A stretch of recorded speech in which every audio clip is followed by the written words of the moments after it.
ಜಿ5 ಇರುವಾಗ ನೀವು ನಿಮ್ಮ ನೆಚ್ಚಿನ ಶೋಗಳನ್ನ ಎಂದಿಗೂ ಮಿಸ್ ಮಾಡಿಕೊಳ್ಳುವುದಿಲ್ಲ. ಅದು ಸಂಪೂರ್ಣ ಉಚಿತವಾಗಿ.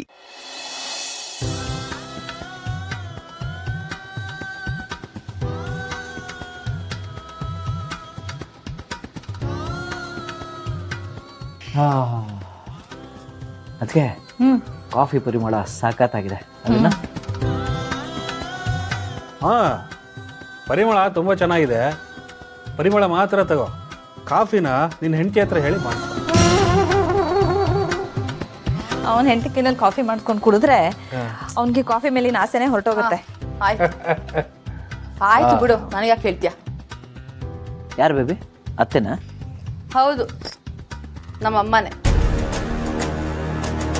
ಏಯ್ ಕೂತ್ಕೋಬಾ, ಏನಂದ್ರು ಹೇಳು. ಇನ್ನೇನಿರುತ್ತೆ, ನಿಮ್ಮ ಅಕ್ಕಂದೇ ಗೋಳು.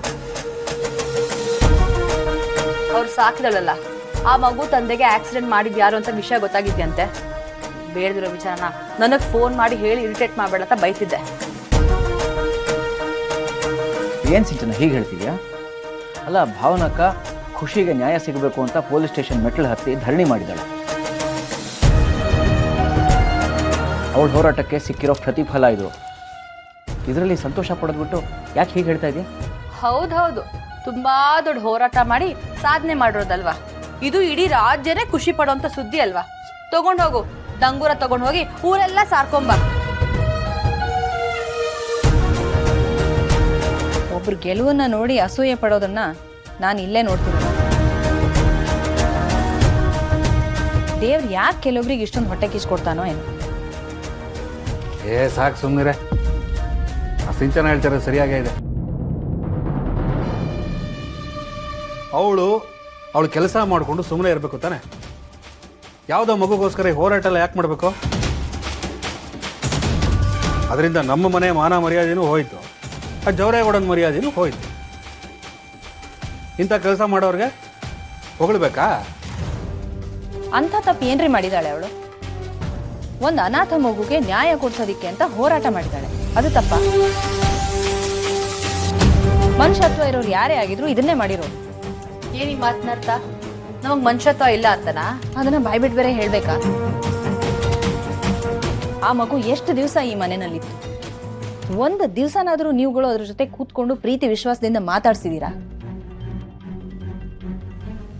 ಪಾಪ ಚಿಕ್ಕ ಮಗು, ಅದು ಮಗು ಅಂತನಾದ್ರೂ ಅದ್ರ ಮೇಲೆ ಒಂದ್ ಸ್ವಲ್ಪ ಪ್ರೀತಿ ತೋರಿಸಿದೀರಾ? ಇಲ್ವಲ್ಲ? ಆದ್ರೆ ಭಾವನಾ, ಶ್ರೀಕಾಂತ್ ಅವ್ರ ಜೊತೆ ಮದುವೆ ಮಾಡ್ಕೊಳ್ದೇ ಇದ್ರು ಅವ್ರಿಗೆ ಮಾತು ಕೊಟ್ಟಿದ್ದೀನಿ ಅನ್ನೋ ಕಾರಣಕ್ಕೆ ಆ ಮಗುನ ಸ್ವಂತ ಮಗು ತರ ನೋಡ್ಕೊಂಡು, ಅದಕ್ಕೆ ಅನ್ಯಾಯ ಆದಾಗ ಅದಕ್ಕೆ ನ್ಯಾಯ ಕೊಡ್ಸೋದಿಕ್ಕೆ ಅಂತ ಹೋರಾಟ ಮಾಡಲು. ಅಂಥವಳ ಬಗ್ಗೆ ಮನೆಯವರಾಗಿ ನೀವು ಈ ರೀತಿ ಮಾತಾಡ್ತಿದ್ದೀರಾ? ನೋಡೆ, ಒಳ್ಳೆತನ ಇರಬೇಕು, ಆದರೆ ಇನ್ನೊಬ್ರು ಮರ್ಯಾದೆ ತಗೋಷ್ಟು ಒಳ್ಳೆತನ ಯಾರಿಗೂ ಒಳ್ಳೇದಲ್ಲ. ನಾವು ಒಬ್ರಿಗೆ ಒಳ್ಳೇದು ಮಾಡ್ತೀವಿ ಅಂತಂದ್ರೆ ಅವರಿಂದ ನಮಗೆ ಲಾಭ ಇರಬೇಕು. ಪ್ರತಿಯೊಂದರಲ್ಲೂ ಲಾಭನೇ ನೋಡ್ತಾ ಇದ್ರೆ ಅದನ್ನ ಸಂಬಂಧ ಅಂತ ಹೇಳೋದಿಲ್ಲ ರೀ, ಅದನ್ನ ವ್ಯವಹಾರ ಅಂತ ಹೇಳ್ತಾರೆ. ಸ್ವಲ್ಪನಾದ್ರೂ ಪ್ರೀತಿ ವಿಶ್ವಾಸಕ್ಕೆ ಬೆಲೆ ಕೊಡೋದನ್ನ ಕಲ್ತ್ಕೊಳ್ಳಿ. ನಿಮ್ಮ ಹತ್ರ ಅದ್ರ ಸ್ಟಾಕ್ ತುಂಬಾನೇ ಇರ್ಬೋದು, ಹೋಗಿ ಹಂಚ್ಕೊಂಡು ಬನ್ನಿ. ನನಗಂತೂ ಇಂಟ್ರೆಸ್ಟ್ ಇಲ್ಲ. ನೋಡೆ, ಎಲ್ಲರ ಹೆಸರು ಹಾಳು ಮಾಡಿ ಗೆಲ್ಲೋದ್ರಲ್ಲಿ ಯಾವ ಪ್ರಯೋಜನನೂ ಇಲ್ಲ, ತಿಳ್ಕೊ. ಎಲ್ರ ಹೆಸರು ಹಾಳು ಮಾಡ್ತಾಳೆ, ಎಲ್ರ ಹೆಸರು ಹಾಳು ಮಾಡ್ತಾಳೆ ಅಂತ ಯಾಕ್ರಿ ಹೇಳ್ತೀರಾ? ಅಂಥದ್ದು ಏನು ಮಾಡಿದಾಳವಳು? ಮೊದ್ಲು ಹಂಗೆ ಅನ್ನೋದನ್ನ ನಿಲ್ಲಿಸಿ. ನನಗಂತೂ ಅವಳು ಹೋರಾಟಕ್ಕೆ ಗೆಲುವು ಸಿಕ್ಕಿದ್ದಕ್ಕೆ ಬಹಳ ಖುಷಿ ಆಗ್ತಿದೆ. ಯಾವಾಗ ನೋಡಿದ್ರು ಇನ್ನೊಬ್ಬರ ಬಗ್ಗೆ ಮಾತಾಡ್ತಾನೆ ಇರ್ತಾರಲ್ಲ, ಅಂಥವ್ರ ಮಧ್ಯದಲ್ಲಿ ಅವಳು ಗೆದ್ದು ಬಂದು ತೋರಿಸಿದಾಳೆ. ನನಗದನ್ನ ನೋಡಿ ತುಂಬಾ ಹೆಮ್ಮೆ ಆಗ್ತಿದೆ. ಮಾತಾಡೋರ್ಗೇನು, ಕೆಲಸ ಕಾರ್ಯ ಬಿಟ್ಬಿಟ್ಟು ಮಾತಾಡ್ತಾನೆ ಇರ್ತಾರೆ.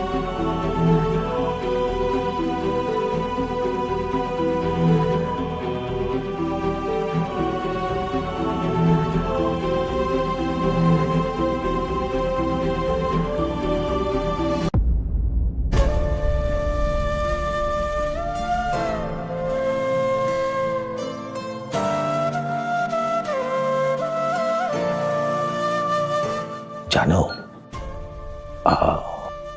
ಮನೇಲಿ ಏನಾದರೂ ಸಮಸ್ಯೆನಾ ಅಮ್ಮ?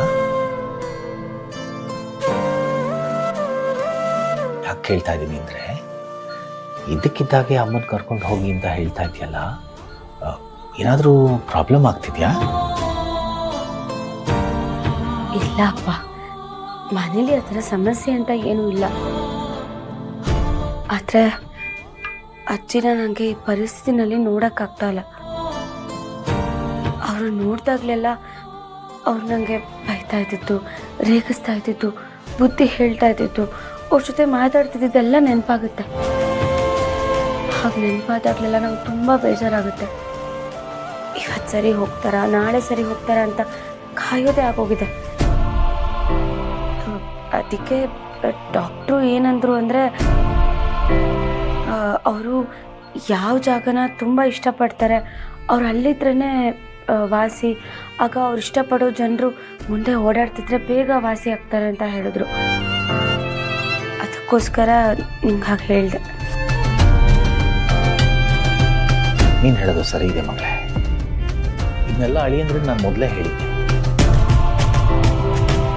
ಆದರೆ ಆ ಪರಿಸ್ಥಿತಿನಲ್ಲಿ ಅವ್ರು ನಮ್ಮ ದುಃಖ ಎಲ್ಲ ನೋಡಿ, ಇಲ್ಲ ಅಮ್ಮ ಇಲ್ಲೇ ಇದ್ದು ವಾಸಿ ಮಾಡ್ಕೊಂಡು ಹೋಗಲಿ ಅಂದರು. ಸರಿ ಬಿಡ, ಈಗ ನಾನು ಅಳಿಯಂದ್ರಿಗೆ ಹೇಳಿ ಅಮ್ಮನ ಕರ್ಕೊಂಡೋದಕ್ಕೆ ವ್ಯವಸ್ಥೆ ಮಾಡಿಸ್ತೇನೆ. ಇವಾಗ್ಲೂ ನೀನು ಅವ್ರಿಗೆ ಹೇಳಿದ ತಕ್ಷಣ ಅವ್ರು ಹಾಗೆ ಹೇಳ್ತಾರಪ್ಪ. ಆದರೆ ನೀನು ಬಿಡಬೇಡ, ಅವ್ರನ್ನ ಒಪ್ಸು, ತಿಳಿಸ್ಬಿಟ್ಟು ಹೇಳು. ಏನಾದರೂ ಆಗಲಿ ಅಜ್ಜಿನ ಮಾತ್ರ ಇಲ್ಲಿಂದ ಕರ್ಕೊಂಡು ಹೋಗು. ಸರಿ ಮಗಳೇ. ಪಾಪ ಅಳಿಯಂದ್ರ ಪರಿಸ್ಥಿತಿನೂ ಅರ್ಥ ಆಗುತ್ತೆ. ಅವ್ರಿಗೆ ನಿನ್ನ ಕಡೆನೂ ಗಮನ ಕೊಡೋಕ್ಕಾಗ್ತಿಲ್ಲ, ಇಲ್ಲಿ ಅಮ್ಮನ್ನೂ ನೋಡ್ಕೊಳಕ್ಕಾಗ್ತಿಲ್ಲ. ಸರಿಮ್ಮ, ನಾನೇನಾದರೂ ಹೇಳಿ ಅವ್ರಿಗೆ ಕನ್ವಿನ್ಸ್ ಮಾಡಿ ಅಮ್ಮನ ಕರ್ಕೊಂಡು ಹೋಗ್ತೀನಿ.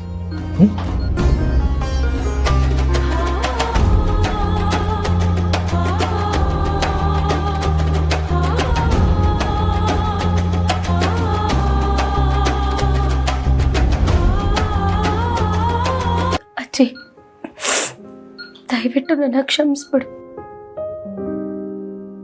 ನೀನು ಇಲ್ಲಿಗೆ ಹೇಗೆ ಬಂದಿದ್ದೆ ಹಾಗೆ ನಿನ್ನ ಕಳಿಸ್ಕೊಡ್ಬೇಕು ಅಂತ ನಾನು ತುಂಬ ಆಸೆ ಇಟ್ಕೊಂಡಿದ್ದೆ. ಆದರೆ ನಿನ್ನ ಈ ಪರಿಸ್ಥಿತಿಗೆ ಯಾರು ಬರೋ ಹಾಗೆ ಮಾಡಿದ್ದಾರೆ?